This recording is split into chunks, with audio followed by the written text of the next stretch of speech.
Reading the notice from work brought back memories I had hoped to forget. My unfaithful ex-wife, Kim, was now my boss. I should have seen it coming, but I was simply relieved to be out of the marriage. Now everything was coming back to haunt me. Kim used to describe me as a heart attack waiting to happen, and she was correct. My doctor warned me, but I ignored it, thinking I was just working hard to support my family. Kim always desired more: the mansion and pool, country club membership. I thought it was my responsibility to provide all of that.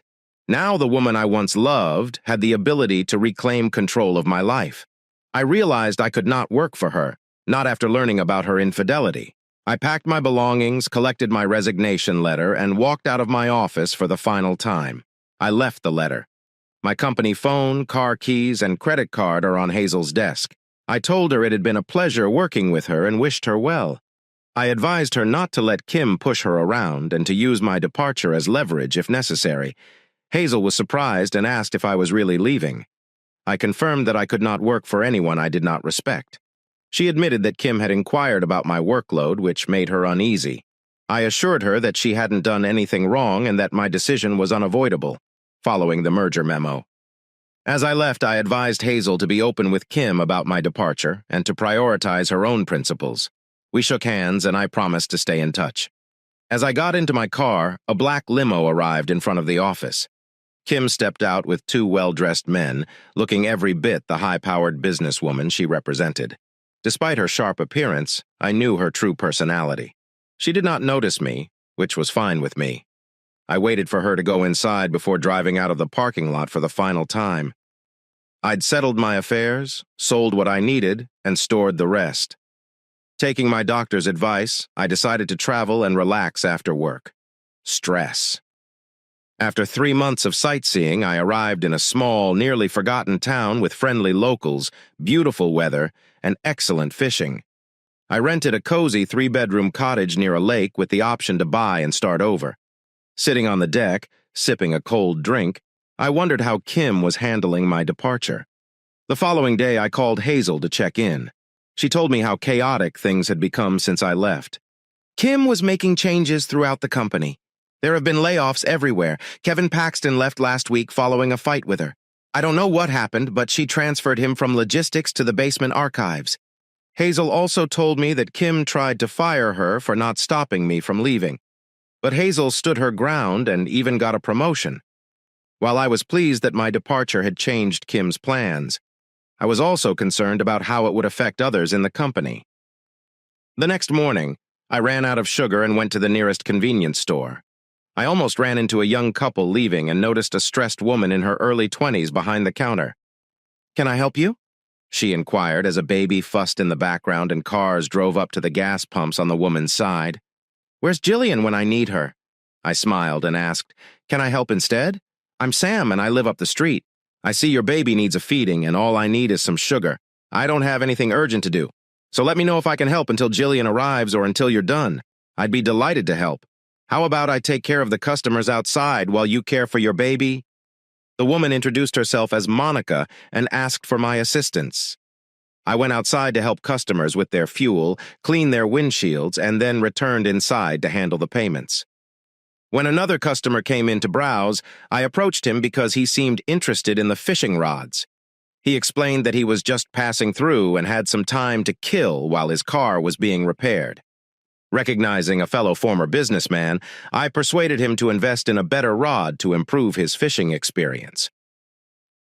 Monica finally had a chance to rest her baby after assisting several more customers, after a feeding. She expressed her appreciation for my assistance and wondered why things always seemed to get busy at the worst times. She explained that her usual help, Jillian, had not arrived yet, and her baby, Bessie, was usually not fussy at this time. I made a light-hearted remark about hiring more reliable help, but Monica's face fell. She admitted that she was a widow. Her husband, Greg, who was in the Army Reserves, died in a training accident. The truck he was in overturned, and Greg had no idea he would become a father. Bessie was most likely conceived the night before he left. Monica wiped away her tears and explained that Greg had big plans for the store and the land they owned. In the weeks that followed, I made it a point to stop by the store and help out whenever I could. I understand what you are thinking, and you are probably correct. Monica was attractive, and it had been a while since I had been with someone. Beyond that, helping her gave me a sense of purpose. What hurt the most was Kim's cheating, which meant she no longer needed me or believed I could support my family. It seemed like the ultimate insult. Monica seemed to recognize my need to give, and while she never explicitly requested assistance, she always accepted it and appreciated my support. I started to feel better about our time together. She was funny, caring, and grateful, which made me feel good. I was on my way home when my phone rang, interrupting my thoughts. Hazel informed me that my ex-boss had hired a private investigator to follow me. Hazel had been forced to arrange it in order to keep her job, but she wanted to give me advance notice so that I could stay out of sight and avoid detection. She explained that my former boss was at her breaking point, working long hours, visibly stressed and gaining weight. She was desperate to find me and blamed Hazel for not having the opportunity to speak with me before I left. I realized that ignoring the situation would not work. So I told Hazel to wait a week and then send my ex-boss a fake report claiming they couldn't find me, but my phone was active and she had persuaded me to speak with her. Hazel was concerned about putting me in this situation, but I assured her that she needed to prioritize her own safety and that I appreciated her assistance. A week later, Hazel texted me before she began work. "There's no tub today. Be prepared for a call today, sometime." I laughed when I saw the text message's abbreviations. Baby. Which boss understands it must be a number? Man, these young people and their technical jargon. Then I tried to think of something to say to her, but nothing came to mind. I decided to handle it when the time came. True to her word, the call came in. Recognizing Kim's number, I responded with, "Yes, Kim, what do you want?" Kim appeared surprised at my slurred speech and abrupt greeting. "What has that witchy secretary been up to?" I hung up the phone and it rang again. "Holy cow, Sam!" Once again, I hung up. When the phone rang a third time, Hazel answered right away. "Will you talk to her or not?" I laughed. "Tell her to use a civil tone the next time she calls. If she wishes to engage in a real conversation, I'm done with her attempting to boss me around." Hazel chuckled. "I'll gladly pass that message along. I'll talk to you later." Following a 5-minute pause, the phone rang again. "Sam?" "Yes, Kim. What do you want?" There was another pause before Kim spoke. "Can I speak to you for a moment?" "I am listening." Another pause ensued. "Has Hazel been crying to you? What did she say?" "Hazel is quite capable, regardless of what she has told me. That so-called witch of a secretary is the only reason you're speaking with me right now. You should thank her for assisting you. So I'll ask you again. What do you want?" I thought I heard Kim sighing. "I am sorry, Sam. I've been a little on edge lately. I know Hazel did a good job, and I appreciate it." I could tell Kim was trying to calm me down, and I wondered why she was giving in so easily. "Get to the point, Kim. You have still not told me what you want." Kim's voice wavered as she suppressed a small sob. "I need to talk to you, Sam. I need your advice. I had hoped that we would work as a team, but you left and vanished before I could discuss it with you." I grunted with frustration. "I saw the signs, Kim. The moment I received the memo about your company purchasing mine, I knew there was no point in enduring further humiliation, so now that we've clarified that, have a lovely life. I doubt we'll cross paths again because I no longer hang out in your circles. Goodbye." Kim's voice became desperate. "No, please, Sam. I really need to speak with you. But it has to be done in person, not over the phone. I understand I may not deserve it, but I beg you, just give me 30 minutes to explain my idea, and I will leave you alone." By the end of her plea, she was nearly in tears. "Please, Samantha. I'm not sure who else to turn to." I grind my teeth. I fought the urge to hang up and forget this woman even existed. A long time passed while I struggled with myself. "Okay, Kim, but I'm not chasing you around. If you want to talk, you'll have to come here. I'll arrange it with Hazel and she'll let you know the specifics." I ended the call before Kim could respond, expecting her to call back, but the phone remained silent the entire night. Kim felt frustrated. "Why do I have to go through all of this, Hazel? Why can't you simply give me Sam's address and let me go on my own?" Hazel, gripping the steering wheel tightly, responded, "I've told you before, Kim. Sam wants it this way. You have to meet him on his terms. He does not want to see you otherwise. To quote him directly, it's my way or the highway, her choice. I don't enjoy this as much as you do, but if he wants me to bring you, I will do so. I won't stay while you two talk. I will make myself scarce. Do not worry. I began chopping veggies and herbs for the Italian sauce. I was preparing for dinner. Hazel had called 30 minutes earlier to inform me they were less than an hour away and would probably arrive in 20 to 30 minutes. I wanted to make sure Kim wasn't at ease while she was here, so I kept myself busy to keep her on edge. 15 minutes later, a knock echoed throughout the house. "Come inside. The door is open." Hazel entered with a genuine smile, teasing, "Look at how well you've settled in." I laughed at her comment. "Hello, Hazel. It's wonderful to see you. You're looking great." My gaze shifted to Kim, who shared Hazel's nervous expression. "Kim?" I greeted her briefly, taking note of Hazel's quick assessment of Kim's appearance. I noticed the dark circles under her eyes and the weight she'd gained. Hazel's estimate of 10 kilograms, while a little harsh, was not far off, she stated. I could really use a drink as she hugged and kissed my cheek. "You look pretty good. The country life appears to be agreeing with you. If you're thirsty, there's wine, beer, and cola in the refrigerator," I said, displaying my dirty hands. "Kim, do you want anything to drink?" Kim lowered her head when she heard the chilly tone in my voice. She realized that this meeting would be more difficult than she had anticipated. "Hello, Samantha. Thank you. A glass of wine would be enjoyable?" "Hazel is correct. You do look good." Hazel uncorked a bottle of white wine and served 2 glasses, one to Kim. "Which way to the edge of the world?" "I'd like to check out the view," she said, gesturing towards the back with the wine bottle. "I'll leave you two to talk it out, but remember," she said, pointing the bottle at me, "I'm not here to deal with any messes, so be nice." I laughed at Hazel's joke about me being off the grid and led her to the back door. "There are no worries here. If you want to try your hand at fishing, there is a rod out on the deck." Hazel rolled her eyes. "I wouldn't know what to do if I caught anything." She then went outside, leaving Kim and me alone with our conversation. "Sit down and tell me why you are here," I said, gesturing to a chair as I resumed chopping herbs. Kim hesitated before sitting down and looked around, attempting to relieve the tension. "You've got a nice place here. It's small but charming." I tensed up as my frustration with her presence began to show. "This is not a social visit, Kim." I continued to chop basil vigorously. "Just say what you have to say so that we can both get on with our lives." Kim took a deep breath, drank some wine for courage, and asked, "May I ask you one question?" I exhaled deeply. "You can ask as many questions as you want, Kim. That doesn't mean I'll answer them, but you can try. Why did you leave?" Kim looked at me, obviously trying to gauge my reaction and bracing herself for any signs of rage. She was probably aware that I was working hard to control my temper over the course of our relationship. I slammed the knife down and confronted Kim. "You do not need a PhD to understand why I left Kim.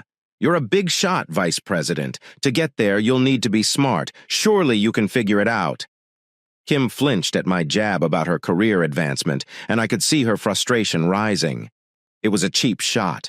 "Even for you, Sam, I am fully capable of doing my job. I can't read minds with my arms crossed."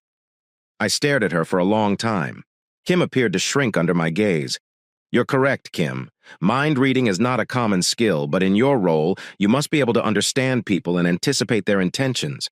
A good executive recognizes and leverages their team's strengths. It is not about being cruel. The goal is to create a win-win situation. Do you really want to hear what I think about you and your abilities, Kim?" When I asked my question, shivers ran down her spine.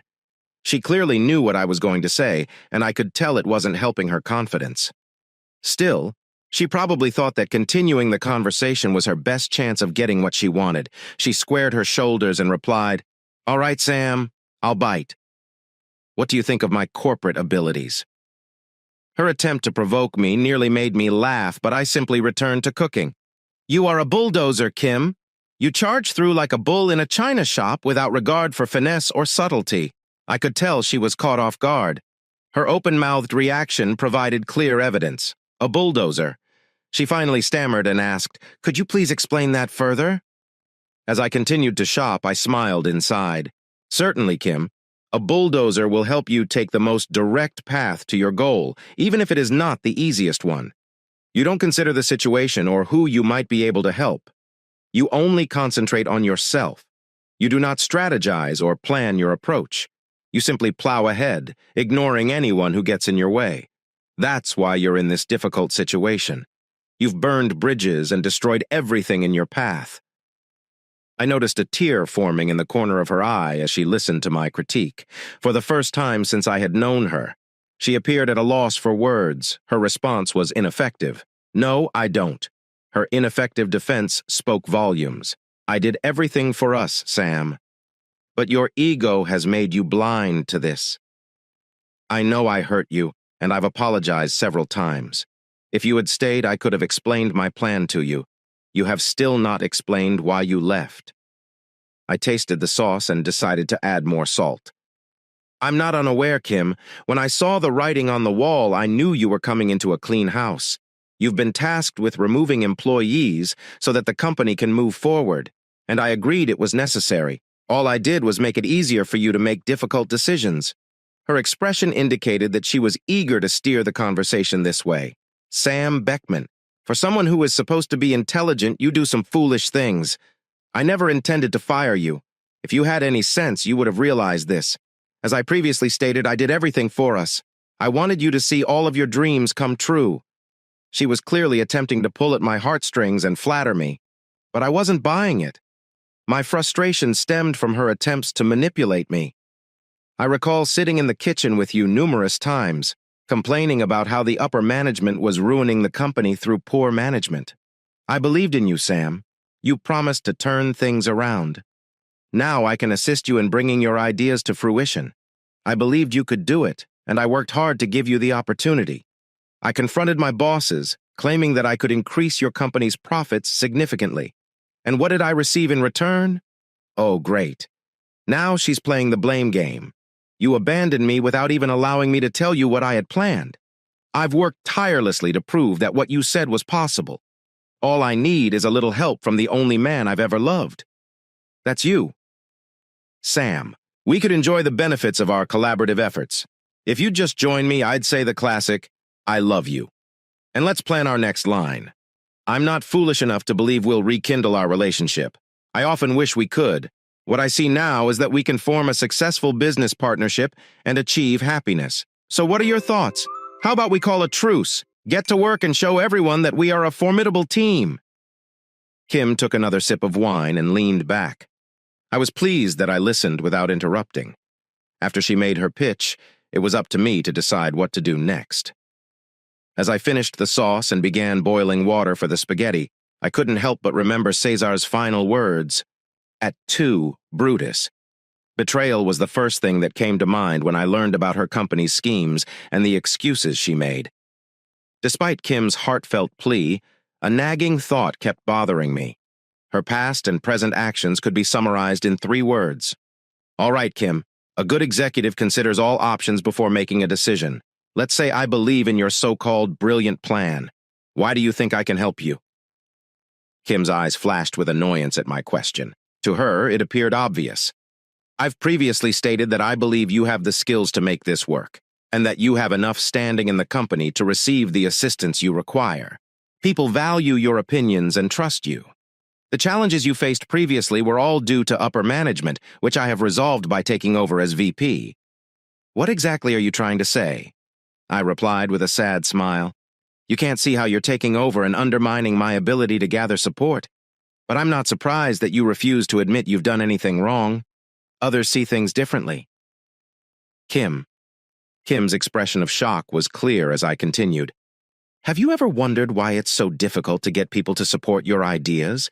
The office gossip has already spread the word about your business practices and ethics, and I haven't even said anything. Kim's expression became blank. I was bringing up a topic she preferred to avoid. People see someone who climbed to the top by using her body to get ahead, while others who deserved it struggled. Kim winced noticeably. They knew you were unfaithful during our marriage, which made working there difficult until I realized I still had my dignity and their respect after we divorced. Accepting your offer would imply that I endorse everything you did. Instead of being a betrayed spouse, I would be a betrayed employee. I'd lose their respect, and my productivity would suffer. Kim's eyes welled up with tears as my negative feedback weighed on her. Her confidence in her position appeared to wane. I do not believe you, Sam. I've demonstrated my willingness to work hard and that I came to this position to accomplish goals. Jason would not have given me the role if I had not proven myself capable. Shaking my head, I felt my anger and frustration turn to sadness. It became clear that Kim believed her own story, possibly for self-preservation, and was avoiding the truth about her situation. Did Jason approach you about the takeover, or did you initiate it yourself? Kim dabbed her eyes with a tissue from her purse and stood up, feeling optimistic. It doesn't matter what you or anyone else believes. I'm not just a puppet for Jason. I approached him, and he made things difficult for me before finally allowing me to present my proposal to the board of directors. I acknowledged what Kim had said, realizing it confirmed my suspicions about the merger's origin, just as I expected. May I ask you something? Was Jason deeply involved with you when he agreed to allow you to address the board? Or were you giving him other types of favors? Kim's shocked expression made her guilt clear. Her gasp confirmed this. Trying to keep her cool, she asked, "Why would you think that?" I laughed at her reaction. "Do you know why I was so good at my job, Kim?" I continued after the rhetorical question. "I've always created profiles for everyone I meet, and that includes you. The problem with your profile was that I didn't consider my feelings for you. I mistakenly trusted you completely, believing that if you loved me, you would be trustworthy. This was a costly mistake, and I updated your profile accordingly. My grandfather used to say that getting older is pointless if you don't get smarter. My approach is to evaluate people based on their actions, not just their words. If their actions match their profile, I can collaborate with them or find a workaround. I typically make the best of any situation. Knowing Jason, I doubt he cares if you succeed or fail. If you fail, he will simply distance himself and blame the board for approving your proposal." As I continued, Kim seemed to realize what was going on. "If you succeed, Jason will claim credit for promoting a rising star who increased profits. He benefits regardless of the outcome. So much for thinking you have help from above. Jason doesn't care if you're intelligent enough to handle this job or gullible enough to believe in this scheme. He'll be happy as long as you keep him satisfied. You are on your own, Kim. A small fish in a large pond with predators circling." Kim fiddled with a tissue. Everything I said seemed to hit home, and she was probably scared to realize her situation was worse than she had previously thought. But as usual, she refused to accept the possibility that she would not be able to secure her future. "So, you think I can't pull this off?" My response was clear. "No, Kim, I'm not just thinking it. I know you can't do it." Kim's anger began to rise but persisted. "You won't be dealing with minor issues. It will be a massive failure that could force you out of your VP position and into obscurity. What will happen to your valuable security then?" To calm down, I turned away from her. "From what I hear, all you've done is make a lot of noise without making any real progress. You've been so busy spinning your wheels that others are struggling to complete their work." Looking back at Kim, I said I'd be surprised if quarterly profits don't drop significantly at the next shareholders' meeting. But this is just speculation. You can dress this up however you want, but it all comes back to why you did it in the first place. This is what I know and think. You stated that you loved me and that you did this for us. Kim trembled at my harsh words but nodded in agreement. "However, you claim that it is all about your own security, with no regard for mine or our future. If you truly loved me as much as you claim, you would have gone to great lengths to ensure that I did not overwork. Do you remember what you said?" I was a heart attack waiting to happen. I paused to allow her to reflect before continuing. "You did not make much of an effort, or if you did, it was not convincing. Instead, you secured your position while waiting for me to die. You could have threatened to divorce me if I didn't calm down and think about us. I'm sure that would have made me reconsider things. And your betrayal undoubtedly did. That's why I'm here now. Are you feeling better because of it?"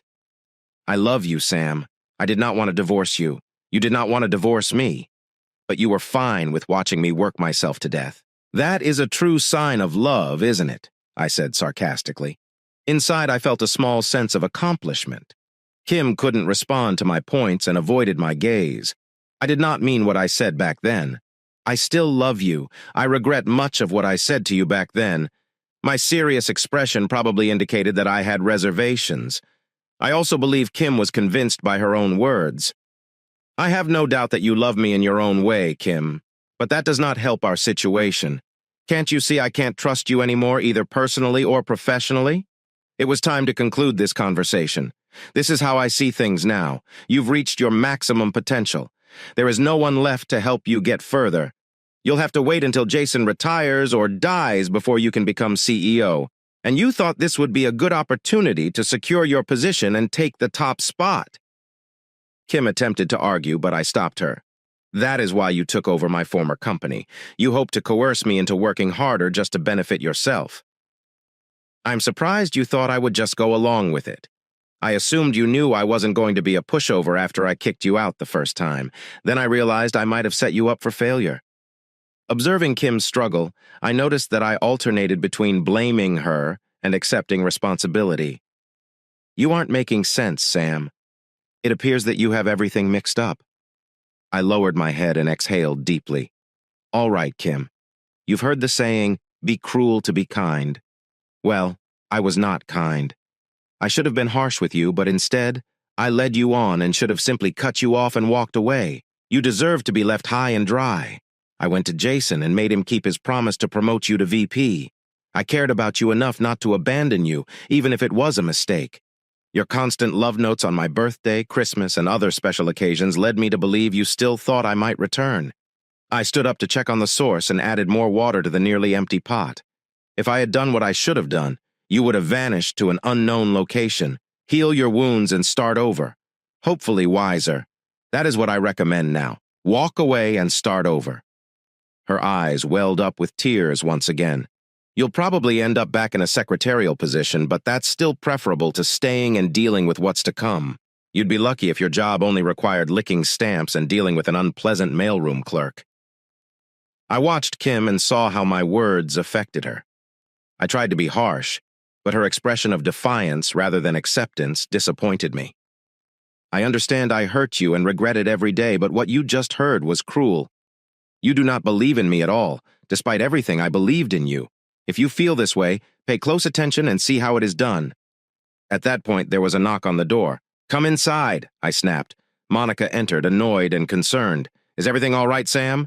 I apologize if I'm interrupting. I apologized for losing my temper and for the time that had passed. I apologize. Monica, please come inside. Kim was about to leave. I looked at Kim, waiting for her to rise. Kim cast a glance at Monica, who stood in the doorway. Monica appeared 5 to 10 years younger, with striking features. Slim build, with long, flowing dark auburn hair. Kim's face showed the intensity with which she realized why Monica was there. She then returned her gaze to me, who was simply staring at her, before shifting her focus to the food simmering on the stove and back again. Kim's eyes welled up with tears as she realized the truth. I saw her reaction and knew what she was thinking. Did you think this dinner was for you? I made it clear from the beginning that this was not a social visit. Do not be upset because I am having a friend over. We are done and have been for years. I only let you come here to try to make you see sense. Kim jumped up, head down, and hurried past Monica while mumbling. Tell Hazel that I'll be waiting in the car for her. Monica looked at Kim as she left and asked, I hope I didn't make things worse. Should I tell Jillian that I don't need her to babysit after all? It has nothing to do with you, I reassured Monica. I'm glad you came when you did. I hugged Monica and kissed her on the cheek. Could you put the pasta in and check on it for a moment? I need to inform Hazel that our meeting is over and that she can take him home. Walking out onto the back deck, I noticed Hazel relaxing as the last rays of the afternoon sun faded behind the hills. I realized that one of Kim's statements was correct. Kim, now VP, had removed all of the obstacles to my ideas. I asked Hazel. What is your point of view? It's exactly as you described, Sam. Refreshing. Hazel smiled and closed her eyes. How did it get in there? I did not hear any arguments. Not well. I'm afraid she won't back down and is waiting for you in the car right now. May I ask you something? Of course. Sam, you can ask me anything. I smiled faintly.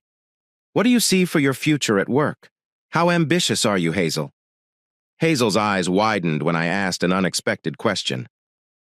I'm not sure what you're saying, Sam, but if you're suggesting what I believe, then I definitely want a shot at Kim's position. I'm confident I can do the job well, but I won't give up my principles to get it. Why are you asking? I lowered my head. thinking that it was time to end this chaotic situation. I added with a firm tone, "Can you get Kevin Paxton on board and meet me in town in 3 weeks? I may have an offer for both of you." Hazel nodded in agreement. I led Hazel back into the cottage where she noticed Monica at the stove. She nudged me with her elbow and whispered, "I understand why Kim left so quickly.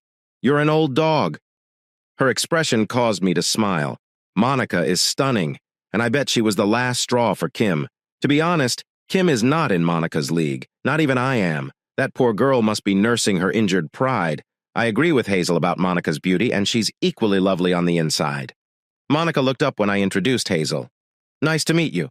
Sam appears to have a lot of women around. I am not sure there is enough space for me." She spoke cautiously. Hazel laughed. "Don't be concerned about any other women you see Sam with.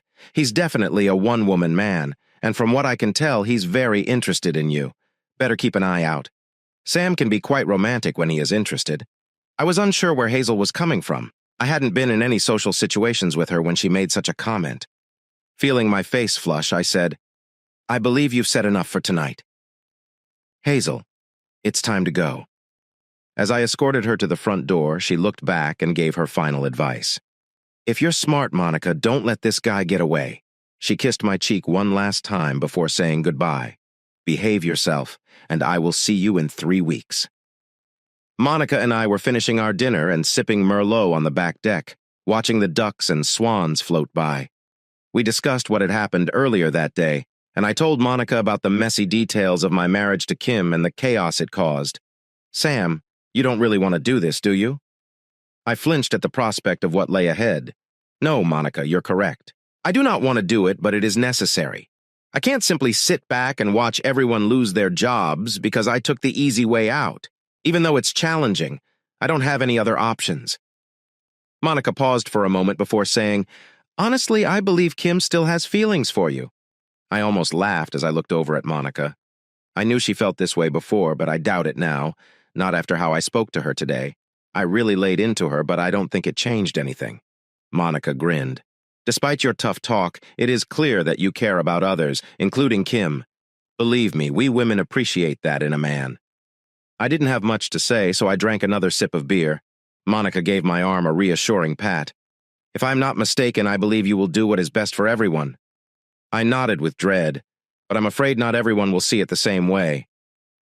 "You did not cause the mess. Sam Kim did. Now she must deal with it. There is nothing you can do to change that." Monica paused for a few minutes as I was deep in thought, then surprised me with an unexpected question. "By the way, when do you plan to show me your bed?" Her question came out of nowhere and caught me off guard. "What?"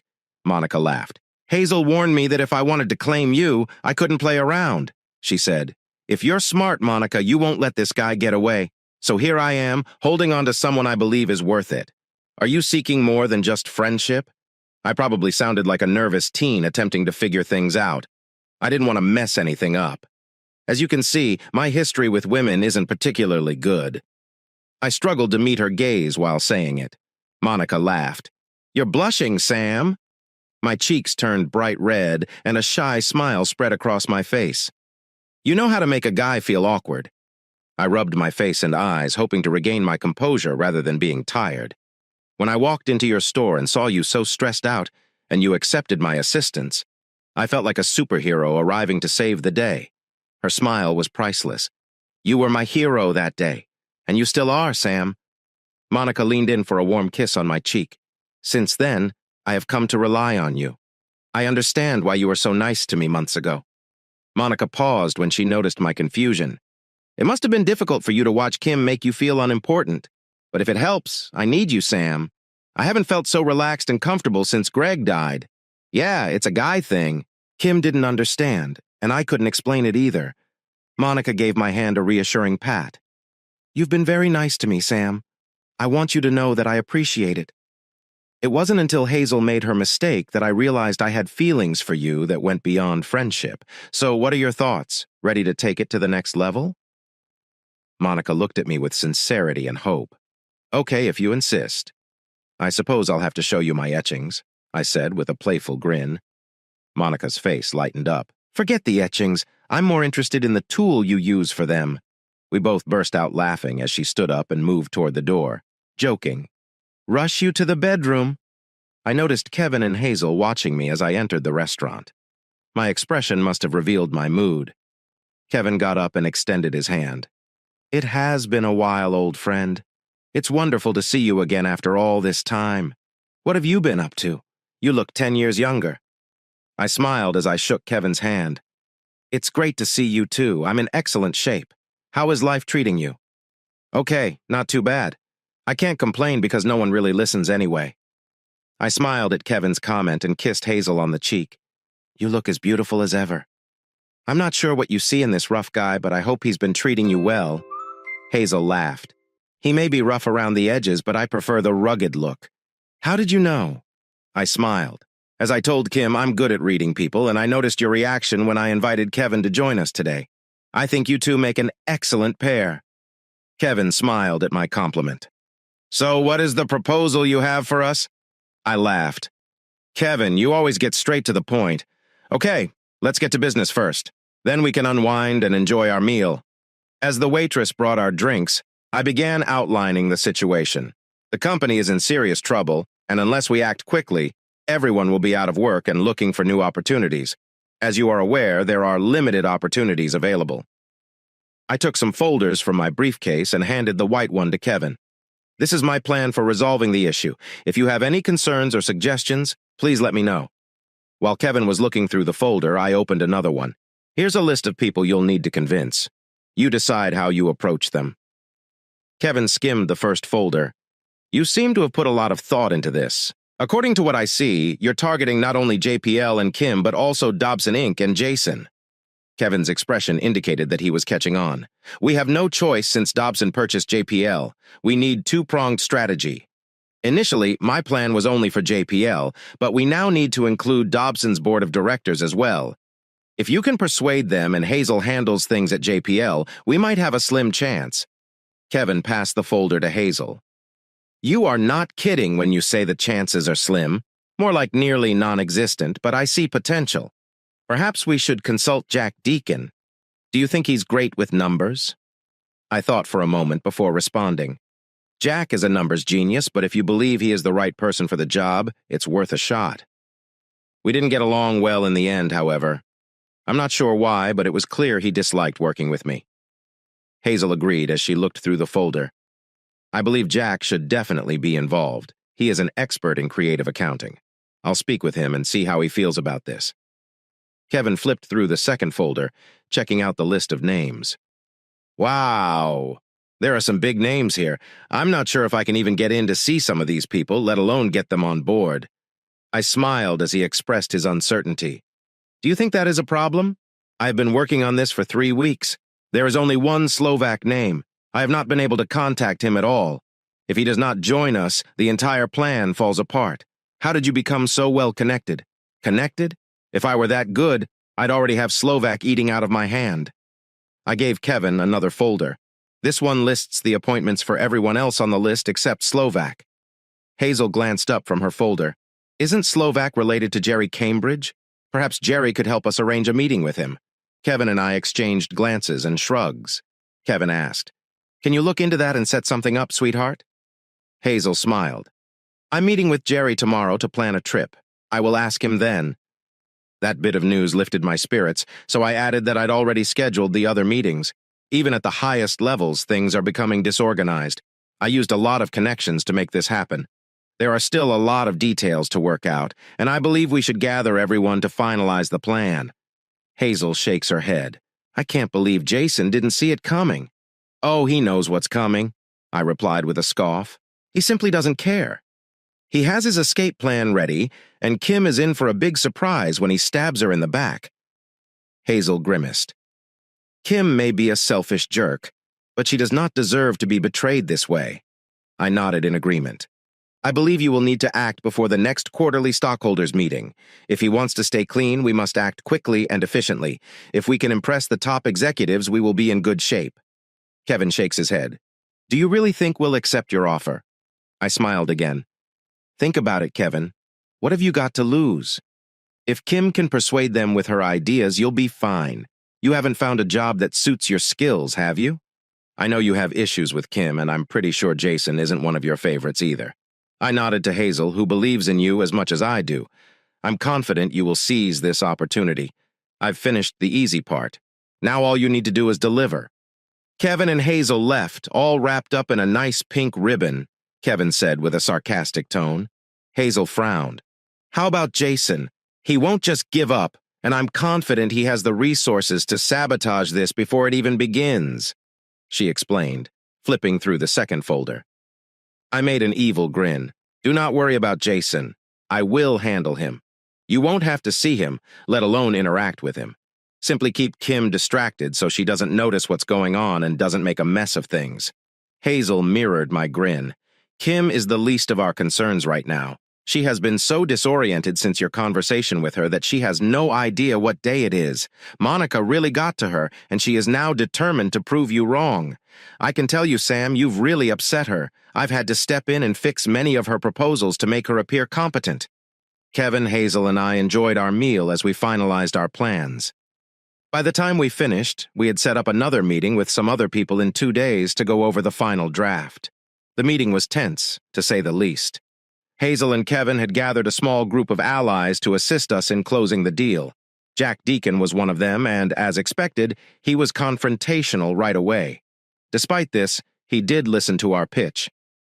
"Show me the financial package," he demanded. We all held our breath as he quickly reviewed the figures, and I was astounded by how quickly he could perform calculations. This is nonsense, Beckman.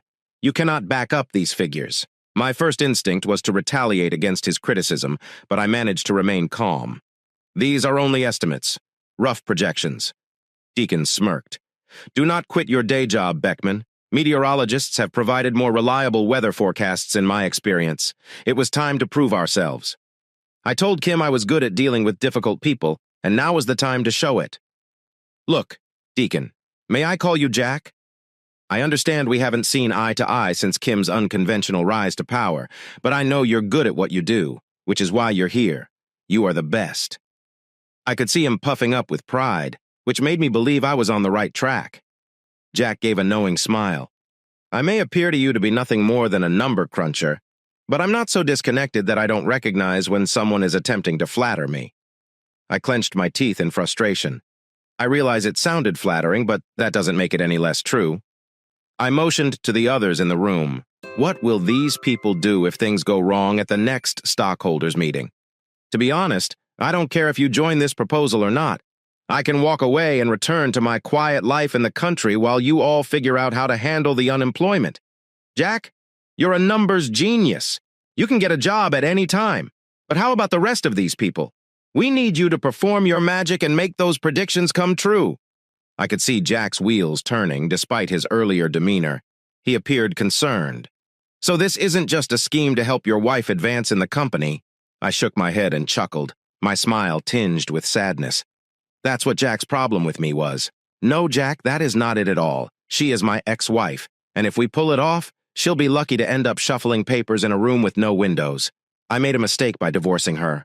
I should have handled things differently, and I regret how things turned out. I'm here to try to correct that error. Whether or not this takeover succeeds, she and Jason are done. I promise you that. Jack looked around the room before flipping through the folder again. You know, Sam, I've been working with so little for so long that I've become an expert at creating something from nothing. He grinned broadly. What is the deadline for this miracle to be complete? I turned to Kevin. I need it by 3 p.m. tomorrow. Kevin responded cautiously. Wow, that is tight, Jack exclaimed, his eyes wide with shock. I'm good, but even God may struggle to resolve this by then. We all looked around, and I began to worry that my brilliant plan would fail. Then Jack threw us all off with his next statement. He joked, "If I pull this off, I want a God plaque for my desk." Kevin laughed after a few moments. "If you get those numbers to me by 3 p.m., I will personally make the plaque and everyone will bow down to you. Tomorrow." Everyone in the room, including myself, let out a sigh of relief. "Okay, folks, we're working late tonight. Call anyone you need to apologize to. Let's start moving." Hazel approached me and asked if she could bring in some typing pool members to assist with organizing and running errands. It's your decision, Hazel. Show us what you can do. I'm available to answer any questions, but you're in charge now. I said, extending my hands to demonstrate that I was handing over control. "Oh my God," she exclaimed, looking at Kevin. "Sam is correct, sweetheart. You must take charge and demonstrate that everyone can rely on you in a crisis." Kevin and I stepped aside as Hazel took a deep breath and began to work. Within an hour, she had organized teams and brainstormed ideas. Jack argued with her back and forth until Hazel lost her cool and said, "I don't care how many of your people you need to bring in to meet the deadline, Jack. You know what we're up against. Simply make it happen." Kevin chuckled. "I think you were correct, Sam. She is a real trooper." I smiled at Kevin's obvious pride in his little dynamo and gave him a friendly punch in the arm. "I've never doubted her, Kevin," I said, tapping my temple with my finger to demonstrate my confidence, and then walked away to help out. I entered Jason's office, ignoring his surprised secretary. "Sorry, sir, but you cannot enter." Jason looked up in irritation and waved her away. "It's fine, Lynn. What is the significance of this interruption?" "Beckman." Jason seemed annoyed to see me standing in front of his desk again. "That is no way to begin a negotiation, Jason. I would have thought someone with your business skills would know how to be more diplomatic." I maintained a calm, intimidating expression. Jason leaned back and waited for me to continue. I didn't rush to explain, allowing him to mull over what was coming. It is commonly believed that in a standoff, the person who speaks first loses. Jason eventually cracked, wiping the sweat from his forehead. "Are you going to stand there all day staring at me, or will you explain why you're here?" He looked nervously at his watch. "I have a stockholders meeting in an hour." "I am here to help you pack, jerk," I finally informed him. "And where exactly should I go?" Jason was clearly unhappy with how things were going. "I don't care where you go as long as you leave by the end of the day," I sneered.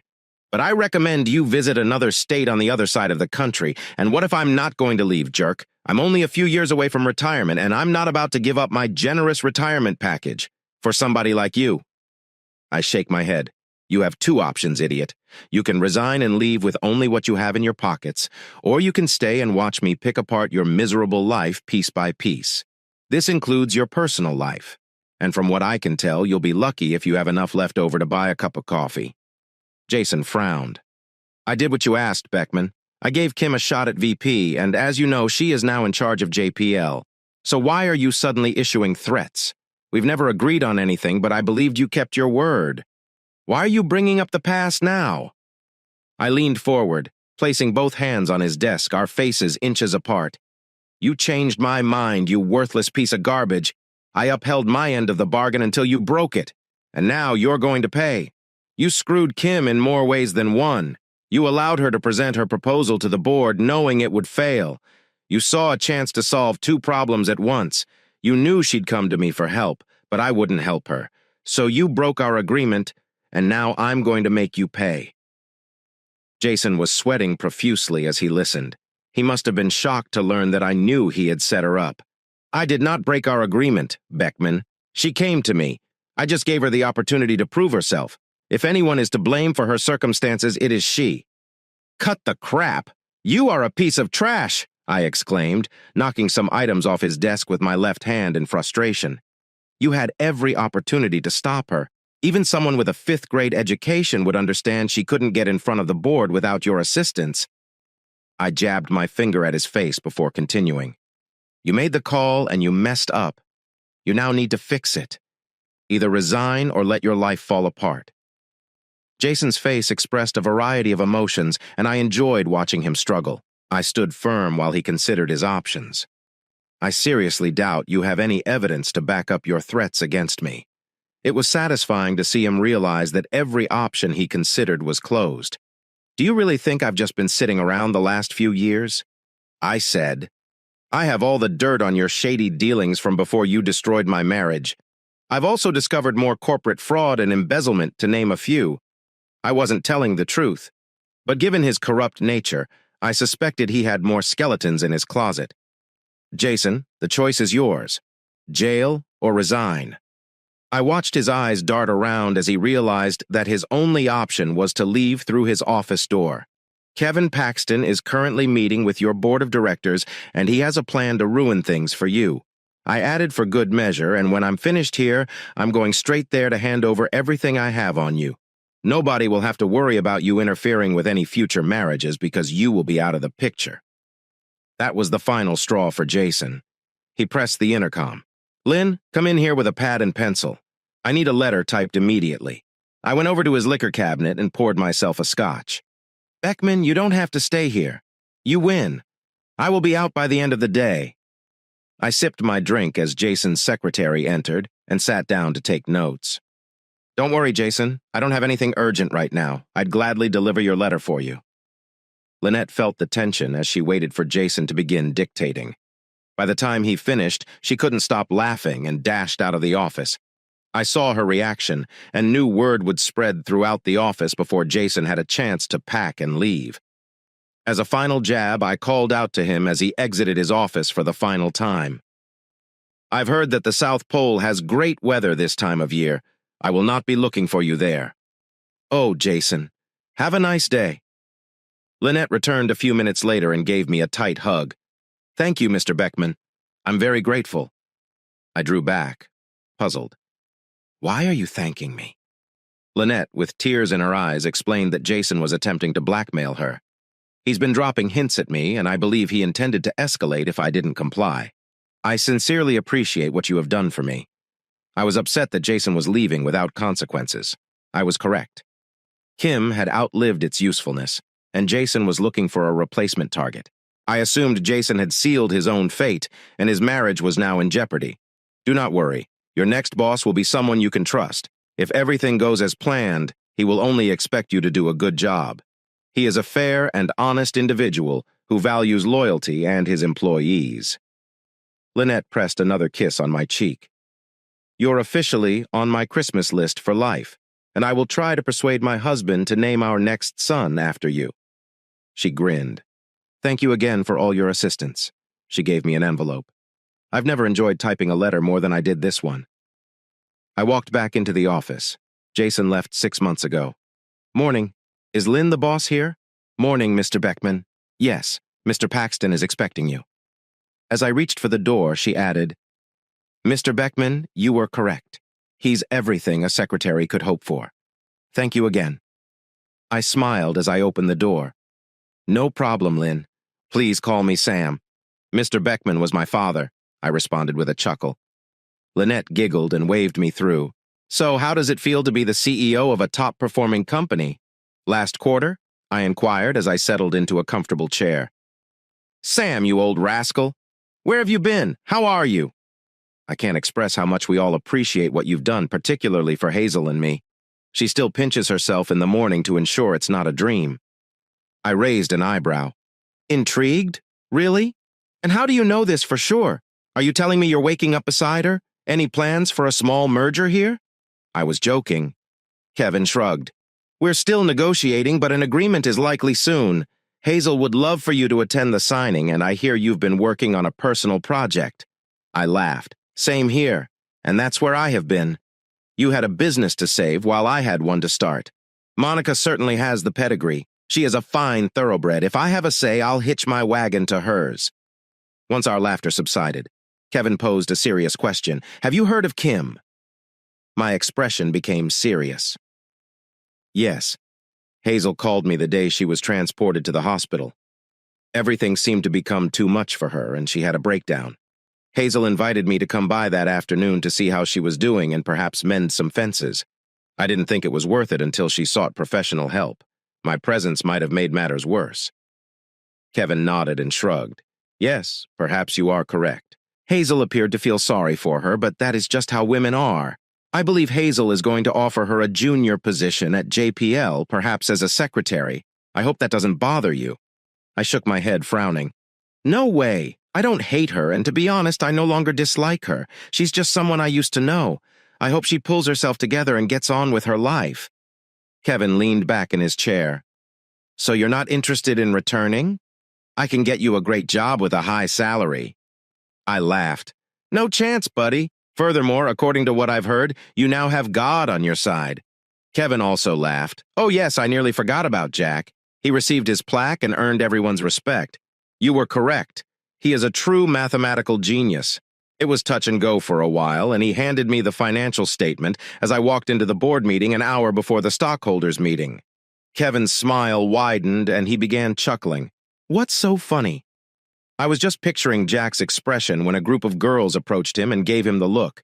Let's see how he handles attempting to use his math skills to identify women. If he can accomplish that, I'll believe he's truly a genius. I laughed so hard. I wish I could have attended both the event and the board meeting, but I had other obligations. While you were charming the board members, Jason was sweating behind the same desk you're currently sitting at. Kevin's smile was wide. "If you ever need a job, please let me know." I shook my head again. I got what I wanted. Monica and I now run our own small family resort. I came down to offer you special rates for this year's Thanksgiving holiday weekend. I wondered if you could organize some friendly competitions to help build team spirit. Kevin nodded in agreement. I believe we can work something out. A fishing competition or two could certainly help boost team morale. Monica and I attended Kevin and Hazel's wedding. They now have 2 wonderful boys and continue to be a strong business team. We received Christmas cards from Lynn, who persuaded her husband to name their daughter Samantha, nicknamed Sam. Jason vanished after his wife threw his clothes on the lawn, soaked them with sprinklers, and smashed his Elvis-signed guitar over a garden gnome. Rumors suggest he is in Antarctica, but this has not been confirmed. Kim, after receiving assistance to move past what Jason did. I accepted a junior secretarial position from Hazel. She sold her mansion and purchased a modest condo near work. She now leads a quieter life, with a paid-off home and a modest pension. At the company's Thanksgiving party, Kim and I spoke. She apologized for her previous arrogance, and I apologized for disrupting her security, which I felt was necessary. She appeared to enjoy a relaxing weekend and occasionally socializes with friends, but she rarely stays out for long. I don't dwell on it. She is responsible for her own life. Monica and I married 6 months later, and she and Bessie moved into my cottage. I saw her take a photo frame of her late husband from her suitcase. She stared at it for a moment, kissed it, and then carefully placed it in a drawer on her vanity table. The sight moved me deeply, so I walked over, and while she looked on in surprise, took the photo frame and placed it on her vanity. "Do you think Greg deserves to see his wife happy, well cared for, and loved?" Monica smiled and hugged me, her eyes welling up with tears. "Samuel, you are a wonderful man. I believe Greg and you would have been excellent friends. My guardian angel has been working tirelessly for me. I am extremely fortunate to have found not one, but 2 soulmates in my life. I felt great. No, I felt great, better than I had in years. When Bessie grows up, you will need to tell her all about her father. They both deserved it. Our little fishing resort has grown considerably. Jillian now has a flat next to the store. However, she is not always on time. At the very least, we know where she can be found during busy times. We've expanded our properties to include more huts with private jetties for weekend anglers. Most of my days are spent tinkering in my workshop, repairing boats and performing general maintenance. Monica continues to run the convenience store, and Bessie, who is now 5, is becoming quite the handful. I am the only father she has ever known. Last summer, we surprised her with a baby brother, Brady, who keeps her busy and gives us a break. I must admit, I adore both of them.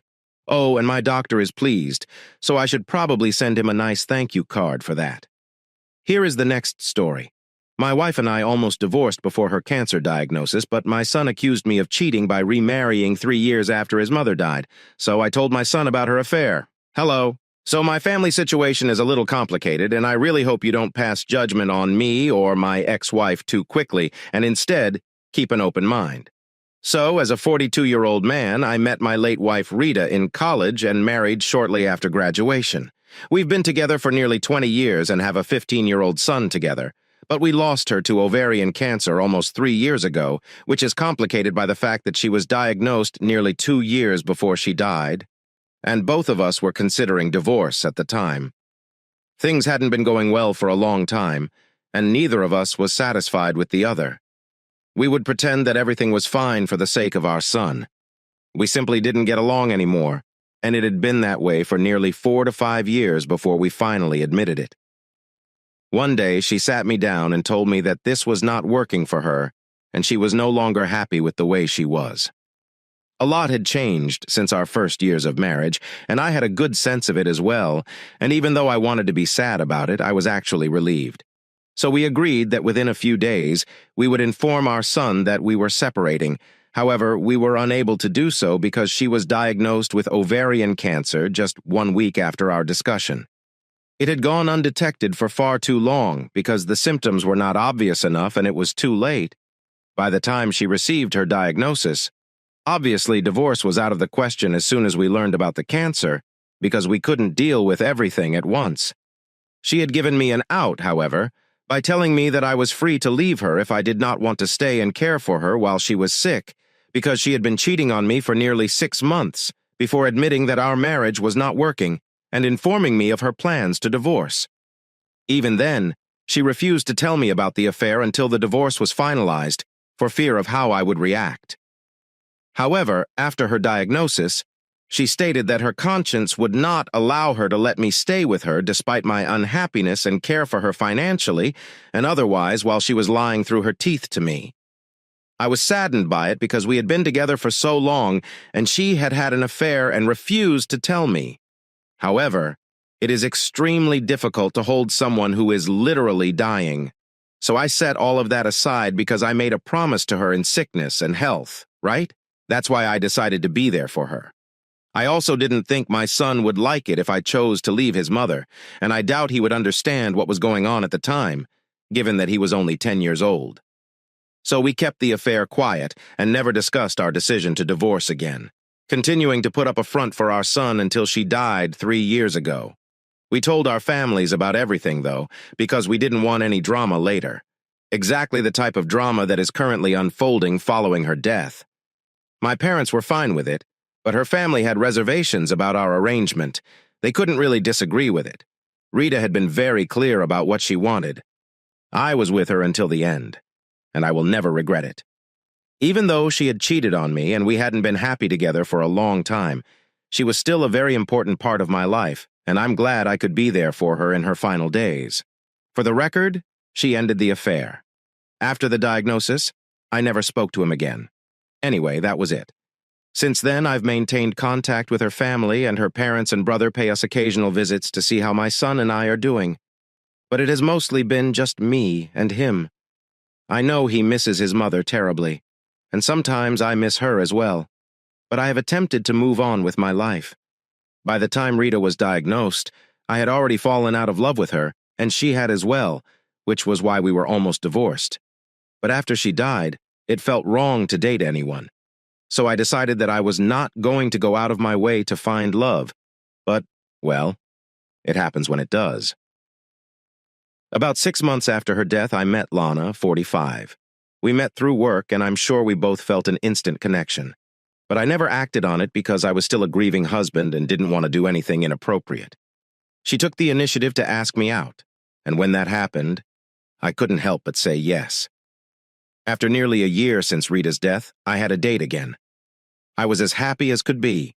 I had already discussed this with Rita before she died, and she had told me that she was perfectly fine with me dating other people after he was gone, so I had no reason to feel guilty. She had been cheating on me because she was unhappy with our marriage. At least I was doing the right thing by looking for love outside of marriage after she left. So I knew I wasn't doing anything wrong by then, and I felt more at ease with the prospect of going out with other people. I also explained my situation to her, and she was very understanding, as we had to keep everything under wraps for a few months because I didn't want her family to freak out over our relationship. We went out for almost 6 months without telling anyone, and then I realized I really liked her and wanted to introduce her to my son because I could see her becoming a part of our family in the future. The first time I introduced her to my son, things didn't go quite as planned. He was extremely cold towards her. It was understandable, given that he had probably not expected me to bring home another woman. His mother died suddenly, but I knew when the time was right and he was old enough. I would have to tell him the truth because I really liked Lana and intended to be with her. I didn't give up and tried to get him to thaw out so he'd like her. He was always very cold, but civil when she was around because he didn't go out of his way to be mean to her. We decided not to address the issues right away because the situation was still delicate. However, Lana and I recently got engaged and I plan to marry in the next few weeks. It's all happening so fast, but I wanted her to move in with me, and she said she wouldn't feel comfortable doing so until she had a ring on her finger because she had a lot of problems in her previous relationship. We've only been together for almost 2 years, but my parents and son are aware of her, and I don't see why we can't marry. So I proposed to her a few days after we had that conversation, and she was skeptical at first, but she accepted. I eventually convinced her to move in with me, but when I told my son about it, he began throwing a temper tantrum because he felt it was too soon. I tried to explain where I was coming from without telling him the truth, but he simply called me a cheater, and that's when I realized I needed to tell him the truth. So, after he had calmed down, I explained the entire situation to his mother and I, including how our marriage was failing, her affair, and the agreement we had made. But now that she was gone, and enough time had passed, I wanted another chance to live life on my own terms, but only if he was okay with it. I wasn't sure if he'd understand because he was still so young, but even though he appeared confused and lost, he said he'd be fine if I wanted to start a life with Lana right now. So I was relieved when he agreed to this. Lana moved in with us just a few days after we discussed it. I couldn't keep this relationship hidden from Rita's family any longer. My family had known about Lana since the beginning, but I hadn't told my ex-in-laws because I didn't know how to bring it up, and truthfully, I didn't think it was necessary because this was my life now. Anyway, they stopped by a few days after Lana moved in to see how my son was doing, and when they saw Lana, they were perplexed. So I had to explain to them that I had been with her for 2 years and that we were now engaged. They didn't say anything, but I could tell they were annoyed with me. I'm not sure why they felt that way, because they were fully aware of my arrangement with Rita, as well as the fact that she had previously had an affair, so I was perfectly within my rights to try to move on. Anyway, they said nothing when I told them about our engagement. They just congratulated me, but their tone revealed everything. After a while, my ex-brother-in-law Jonathan, 44, asked me to come out and smoke with him, which I knew was just code for he wanted to discuss these things with me in person. But I still went out with him, and once we were outside, he congratulated me once more and began asking me questions about how long we had been together, when I had met her, and all sorts of other questions to determine whether there had been any overlap. I was getting annoyed because I didn't think it was appropriate for him to interrogate me in this manner, but I put up with it. He eventually asked how my son was taking it, so I told him that he was initially upset with me and had even called me a cheater. But later, after I explained the situation to his mother, he seemed to understand what I was saying and was giving Lana a chance because he wanted me happy. So, that is something. When I said that, Jonathan did a double take and said, "How could you tell your son about something like this when he is still so young and has recently lost his mother?" He appeared shocked that I had told my son the truth, and he began freaking out at me about how it was simply not the right time. He was far too young, and the death of his mother was still too fresh in his mind. That was his perspective, but I felt it was appropriate to inform him, so I did. And, as his father, I don't believe I was responsible to anyone, but I didn't want to argue with him. I told him it would be better if we went back in, and when we did, he whispered something to my in-laws, who all quickly said goodbye to my son and left. Then, about an hour later, my father-in-law called and told me how disappointed they were that I had chosen to tell my son the truth without first consulting them. I'm not sure why they expected me to talk to them about it and discuss it with them before doing anything, because this was my son, my marriage, and my decision to tell him the truth. My son is 15, and if I believe he is old enough to understand, I don't think they should have an issue with it. We got into a heated argument, and I hung up because I didn't want to waste my time and energy arguing with people who didn't understand. They insisted that I was ruining my son's perception of his mother by telling him these things, and that I needed to do some damage control right away. I didn't think it was necessary because my son didn't suddenly dislike his mother. He still remembered her fondly, but the situation had become slightly more complicated. That's the way life is. I don't believe I did anything wrong in telling him the truth, but the more I argued with them, the angrier they became. And by the end of the phone call, John was threatening to sue me for custody because he didn't think I was a good enough father to treat my son this way. He assumed that I was playing with my son's emotions and telling him things based on my convenience rather than his emotion and maturity. He claimed that I only told him the truth because I wanted to live with Lana, and I couldn't handle his rejection of my girlfriend, so I threw Rita under the bus without considering how it would affect my son. He made me sound like the most selfish person imaginable, and since then, I've been rethinking everything because I'm not sure if what I did was right or wrong. So Ida, for telling my son that his mother, who died 3 years ago, had an affair during our marriage. Edit. Since you guys wanted to know more about Lana and me, I mentioned in my original post that she wanted a ring on her finger before she agreed to move in with me, and that's not because she's a gold digger or anything as you were speculating. I believe I also mentioned that she had a bad experience in her previous relationship, which explains why she said that. So the last guy she dated kept leading her on, and she wasted nearly 4 years of her life with him, only to discover that he had a whole other family and a wife in another state, which was why he couldn't marry her. Her ex kept promising her that he would marry her eventually, but that never happened, and their breakup was extremely difficult for her, so she did not date anyone for the next 4 years until she met me, following an experience like that. I think it was pretty obvious that she would want some kind of commitment from me, and she probably did not want to be led on like the last time, and I will not judge her for it. She accepted all of my baggage and issues without question, and I will obviously do the same for her. Many people found it strange that my son had so quickly accepted what his mother had done. So, to clarify, I informed him of my decision to have Lana move in with us in the morning, and he agreed almost at midnight. I told his mother everything about my situation in the morning after his outburst, and he had the rest of the day to think about it. I didn't bother him at all that day, and he was sitting in his room quietly. So I guess he did some introspection and decided that he was okay with me trying to move on with my life. I put absolutely no pressure on him. I had even told him that I wouldn't mind if he needed more time to think about things, and that I was willing to postpone all of my plans with Lana for her sake, so there was no real pressure. You can trust me on that. I would never jeopardize my relationship with my son, and he is also a very mature child for his age, so I suppose that's why he reached that conclusion on the same day. And I'm pretty sure he wanted me to be happy. That's why he was open to giving Lana and our relationship a chance. Update 1. Hello. So it's been 5 days since I made my original post, and my in-laws haven't contacted me after I blocked them.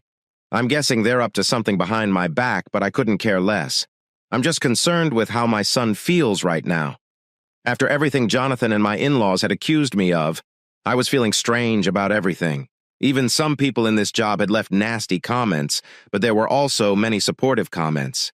However, I couldn't shake the feeling that I was probably being selfish. I told Lana about it, and she assured me that she didn't think my actions were selfish. I deserved a chance to be truly happy, and if it meant being with her, I shouldn't pass that up. That made me feel a little better, but she said that if I really wanted to get my mind off of these things and get a solid answer, I should talk to my son about it and ask him how he felt. I thought that was excellent advice. So, a couple of days ago, I finally sat him down and tried to talk to him because, after I told him about my situation with his mother, we tried to completely ignore it and pretend it never happened because both of us found it awkward and heartbreaking to discuss. Now that Rita was gone, neither of us wanted to ruin our memories of her and the time we had spent together, which is why we pretended it was no big deal. The truth is, it was. It was a huge deal. That's why we were so nervous to discuss it. But I am aware that we had to discuss it. So we did. At first, it was very superficial, and we tried to convince each other that everything was fine, but he eventually broke down. He told me that after that big reveal, he began to see things very differently, and that he mostly felt bad that both of us had to sacrifice so much of our happiness to ensure that he didn't feel bad, and that he felt accountable for everything. I'm glad I spoke with him because otherwise I would never have known he was feeling this way. So I consoled him as best I could, telling him that the only thing that made his mother and me happy was him. There's nothing else. It was the one thing we could all agree on, and he had always been the glue that held our family together, for which I could not be more grateful. I tried to explain to him that, even though we are adults, we make mistakes from time to time, that we are not perfect, and that we strive to be, but it is complicated and difficult, and he appeared to understand. He told me that for what it's worth, both of us had always made him feel safe and happy, and that he was glad to be our son. We promised each other that we would never keep any secrets again because they only led to more problems. And now that he was old enough and I could tell he was mature enough to deal with things, I didn't see any reason to keep things from him, but we still wanted to work on our relationship. And he's only a young boy, so he's been through a lot, and I don't want it to take a toll on him. So we decided that it would be best if we went to therapy, both individually and together, to fix our relationship for the future. I believe it will benefit both of us significantly. When I discussed it with Lana, she agreed as well. After the two of us finished talking, we had a family meeting, and I told him about how his grandparents, Rita's parents, had reacted to the news that I had told them that he knew everything I had said, and that I would not keep anything from him. So I tried to have an open and honest relationship with my son. When I told him about it, he said his grandparents and uncle were being ridiculous because he didn't believe I had done anything wrong. He acknowledged that he was not an adult, but he was old enough to know these things and try to understand his family, so he was perfectly fine with it. Of course, what I had said had influenced his perception of his mother, but it had not ruined it as they believe. He warned me that if they return and try to turn him against me, he will not tolerate it.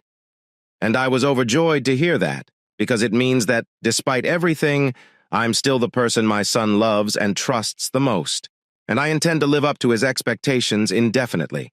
So, now that everything is out in the open, my in-laws and Jonathan can go for it.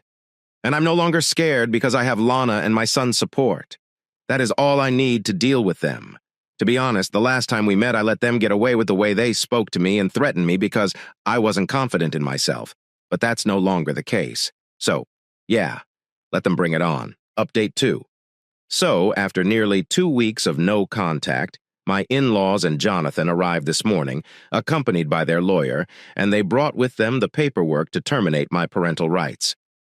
I opened the door, but did not invite them in to sit, so Jonathan informed me that she had brought the paperwork and that they could now finally take my son away from me, because I was clearly no longer interested in being a father and preferred to frolic with Lana. I thought it was an odd thing to say, and I told him to leave almost immediately because I didn't want to dignify this with an argument. But he refused to leave and began yelling for my son to come downstairs, knowing it was the weekend. So he didn't have school today. When he started shouting, I completely lost it and ended up shoving him hard. I probably shouldn't have done that, but he shoved me back and we were crawling within seconds, and it was really nasty because 2 grown men doing stupid crap like this is simply unacceptable. And later on, I felt extremely guilty and stupid for doing something like this. Eventually, my father-in-law and a lawyer were able to separate us, and Lana had heard the shouting and rushed inside, holding me back. My son had already heard the noises. So he came downstairs, and both of us were red in the face, and I kept telling my son to go back to his room and leave me to deal with it. But when Jonathan told him that he could leave now, my son simply stood there and politely declined. That appeared to surprise Jonathan and his parents, who attempted to explain to him that my son had no reason to continue living with me if he didn't want to. When my son clarified that, he knew he wanted to stay with me because I was his father, and he didn't believe I had done anything wrong. Then he told his uncle that he appreciated the fact that he was looking out for him and admired how strongly they felt about the situation, but he was fine and didn't need anyone to rescue him. My ex-in-laws tried to argue with him, saying he had no idea what he was talking about and was too young to understand what was best for him. But then my son said he didn't care because I was still his father, and he trusted my judgment. That was all I needed to hear, and I relaxed considerably after that. Once he said that, I told Jonathan that the kid had made his decision and could now leave, but Jonathan just stood in the doorway with the lawyer insisting that my son didn't know what was best for him, until my son became frustrated and told him that all they were doing was bothering him and they didn't know him as well as they thought. In fact, they didn't know their daughter as well as they thought they did, much less him. So now he simply wanted them to leave us alone to live in peace. And then it was his turn to get yelled at. But this was not going to happen on my watch. As soon as Jonathan began shouting at my son, calling him stupid and ungrateful, I shoved him hard again, and this time he lost his balance and took a few steps backward, so I took the opportunity to slam the door shut and tell him he had to leave or face the cops. He cursed me out and eventually left. And that was it. After that, I gave my son a big bear hug and he hugged me back before returning to his room. I just hope Jonathan and my in-laws have learned their lesson and understand that they cannot brainwash my son against me. Update 3. Hello. After some time, Lana and I are now married. We married a few years ago in a private, small ceremony in our own backyard. There were very few people. It was mostly family and a few close friends. My son was my best man. And it just goes to show how far we have come as a father and son, because he and I were fighting recently because she needed to move in with us. He was my best man at my wedding to the same woman. We have been in therapy individually and together for the past few weeks and have made significant progress, so I'd like to thank those sessions as well. We haven't heard from Jonathan or his parents since our last showdown at my house, when my son put them in their proper place. My son and I have blocked them everywhere, so they cannot even contact us if they want to. And if they try to talk to us, I'll just file for a restraining order against them, because I believe we've made it clear that we don't want them around anymore. If they can apologize and try to make amends for their behavior toward me, I might consider it. But it's a no-go for me right now. Anyway, my family is finally happy, which is more than I could have hoped for.